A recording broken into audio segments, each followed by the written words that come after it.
Let's go with guys who are wearing shorts. It's so nice out. They play indoors. The Bucks. So are we. Pacers. It's 44 This is and what rainy. happens when It's you work always with in here. all dudes. It's all right. You should see she's actually also wearing ski boots. Deirdre fired up. Game 1. Bucks Pacers. Oh, look.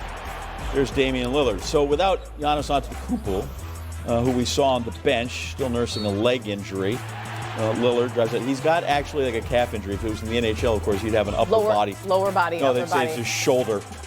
Lillard from deep sizes up his dude and goes, "You are the wrong size." As he turns around, look at him. This is why y'all brought me here for. That's good that he's here, because during the regular season, the Bucks lost 4 of 5 to the Pacers. He had 19 in the first and kept going in the second. Splashes that one, even though the foot was over the line, so just give him 2. Again, yeah, what the heck? Nobody's guarding me. I can shoot from out here. This is my range. He's got 20. And I was like, keep making that. I can have extra time to rest and ice. Come on now. He just is pulling him. 27 at that point. And then just when you think you go out and guard him, he does that, goes right by you. So at the 3:04 mark of the second quarter, the Pacers had 29 points. Lillard also had 29 points. The game would not stay tied. Lillard, little contact, hits the 3 and 1. Let's have him go for 4. 35 points in the first half. Only KD in 2019 scored more in a playoff first half in the last 25 years. The Bucks led by 27. Pacers came out, had a pretty good third quarter, cut that lead a little bit, and then Jay Crowder in the fourth. So there'll be no more of that. Malik Beasley off the bench, splash me. And then Brook Lopez, who shoots some threes. He's reinvented himself. Decides just to put his bigness out there and run over people and dunk. The Bucks 109-94. Lillard 35 points in the first half. In the second half, 0. Still 35 points. It's all right. Valuable player. Big contribution in the win. The same way I did, any other time that, Giannis wasn't playing. I don't think that it's all on me, but I know that I got to be a little bit more aggressive and I got to, step forward a little bit more assertively. And in the playoffs, like I said before, it's about setting the tone. We're going to see this team a lot of times, and you want to establish yourself, especially on your home floor. And, that was just my mentality to come out and, try to set the tone in that way. And whenever you have a great player and he does that, it allows everybody to kind of get into their game. But you can't expect that every night. Dame does, but we can't expect that. We have to do more. And we played great, more in the first half. But honestly, there's a lot of things that I think we can do better, and we're going to have to do better if we want to win game 2. I mean, the first half was so bad. It's just I'm not into moral victories at this point. We've just got to be a hell of a lot better for 48 minutes and not just 24. And we got 2 days to get it right. So Doc's had 5 playoff debuts. Lillard's only had 2, one in Portland, one in Milwaukee, but they have both been exceptional. 30-plus points in both of them. He's 1 point shy of the Bucks record for a playoff debut. He had 35, 36 for Kareem Abdul-Jabbar and Gary Brokaw. And then he equaled Portland's playoff record debut with Andre Miller with 31. So we had nothing new in this series, just a whole bunch of familiarity. Mavericks visiting the Clippers. It's the third first-round matchup between these two teams in the last 5 seasons. Also familiar, no Kawhi Leonard. He has a knee, it's sore, it's swelling, he's not playing. Dirk Nowitzki, he's there, not playing. James Harden was. Hand in his face, did not matter. That is the 3. The lead continues to grow. Harden over a defender. He had 11 first-quarter points. Clippers lead by 12. Guess what happened a little bit later? Harden did almost the exact same thing, a little closer. He made the free throw. He had 20 points first half. Again, his 18th, third most in the last 25 seasons. Clippers led by 22. And then Harden, the lob to Russell Westbrook. Oh, remind me again of the familiarity between those two. Huge play that reminds us of something that happened back in 2012 when they played for the Thunder and were playing against the Mavs. Harden to Westbrook.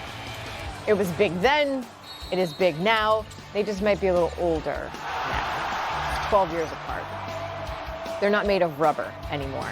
Clippers dominated the first half.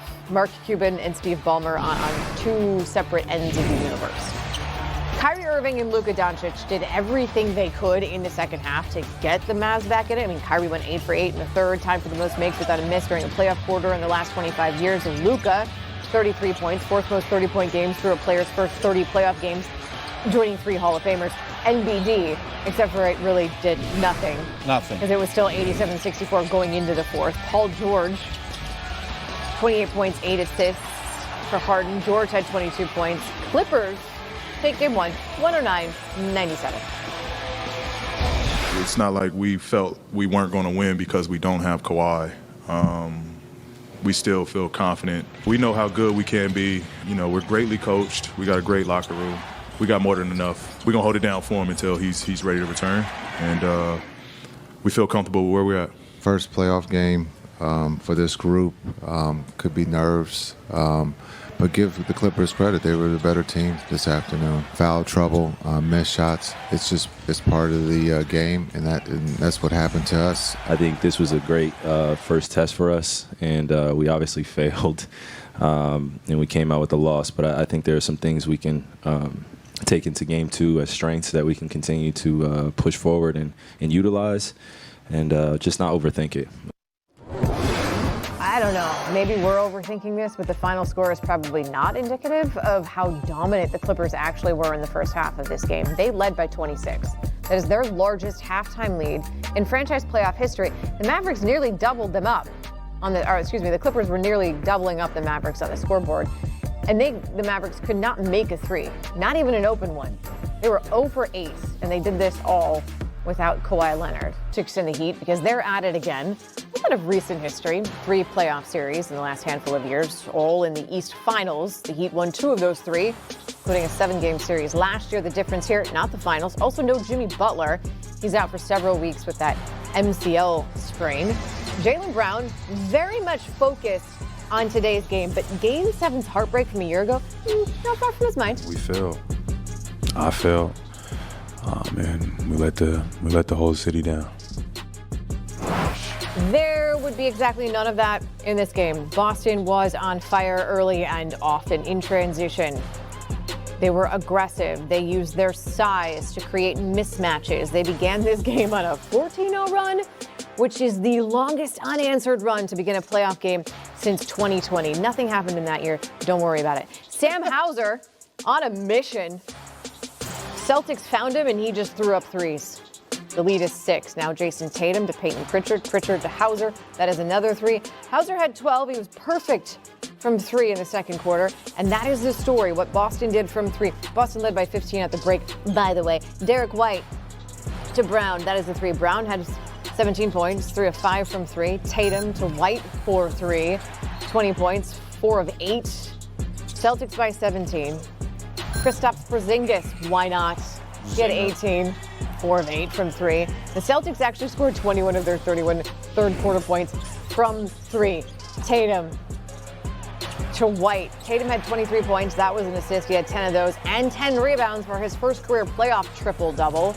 Bam Adebayo gonna miss the lead. Don't worry about it. The Celtics had it. Tatum goes up to grab the rebound, but gets clipped by Caleb Martin. Went down hard. Lands on his lower back. Popped back up. Did finish the game. Celtics win game 1, 114-94. As for that hit, apparently it is just part of the game.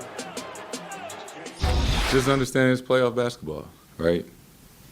It's a physical game, playing against a physical team. You know, going to happen.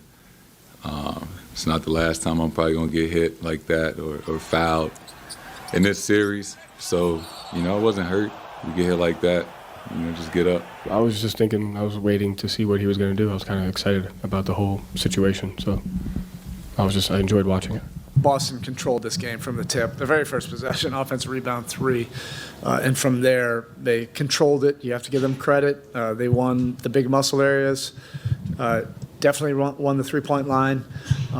And the majority of the areas in between, including defensively. They were up and into us, getting us out of our normal flow rhythm. So we have to do a much better job by Wednesday. I feel like saying they definitely won the three-point line is actually like underselling it by a lot. A little more context as to what the Celtics have done here with their three-point shooting. This is their 7th playoff game with at least 20 made threes, and they've gone 6-1 in those games. There is literally only one other franchise that can say they have made that many threes in a playoff game, and it's the Warriors with Steph and Clay. Zion Williamson opening up their series, Game 1, Pelicans and the Thunder. This just finished. Yeah, Zion's there, he's just not playing. Fourth quarter, Thunder up 3. Jalen Williams, that's J-A-Y. Yep. Hits the 3, makes it a 6-point lead. 6 to go, Pelicans down 5. Brandon Ingram, the pass to Larry Nance Jr. Pelicans down only 3. 4 minutes to play. C.J. McCollum to Herb Jones for another 3. We got a tie game. Shai Gilgeous-Alexander, how are we this far into the highlight and haven't seen him yet? Oops, he turned it over. Ingram, the other way. I do it myself. Pelicans up 2, under 2 to play. Oh, he's not going to turn it over this time. Tied again. SGA had 28 points. Pelicans need an answer. C.J. McCollum is there. Gets it to Nance Jr. He tries for the layup, but no, blocked. Chet Holmgren, because he's 11 feet tall. SGA the other way. Drives. And one. He'd make the